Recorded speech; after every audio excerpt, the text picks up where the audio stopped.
Buckle up for a throwback unboxing session that's taking us on a time travel trip back to 1991. That's right, back to the era of neon scrunchies, cassette tapes, and oh yeah, the BAe Harrier 2 GR7 kit release.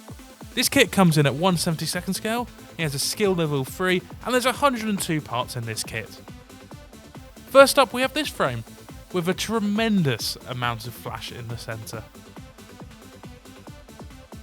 Moving on, we've got a second frame. Now I'm not sure if your screen can catch it, but these parts are a tad darker than the last sprue.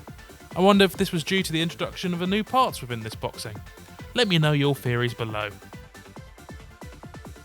Now on to a bigger sprue. The parts on here look really great.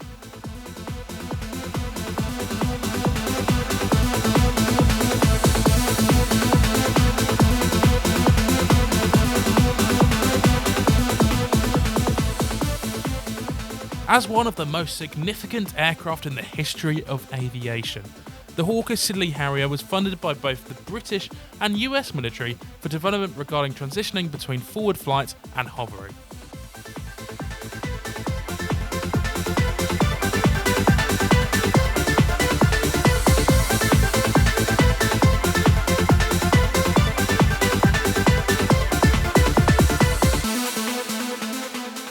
The decals are in pretty good condition, however they're beginning to yellow, so my advice for this would be to get in quick and build it before it's too late. Now hold on to your helmets, Airfix fans, because there are 4 scheme options here, showcasing 4 seriously cool aircraft. First up we've got number 4 Squadron from RAF Cottesmore. B scheme brings us to number 20 Squadron at RAF Wittering, and the C scheme takes us to number 3 Squadron, Royal Air Force Cottesmore in the year 2001. Last but certainly not least, we're jetting off to Norway with the D scheme, number 1 Squadron RAF, who took part in the Snow Falcon exercise in January 2002.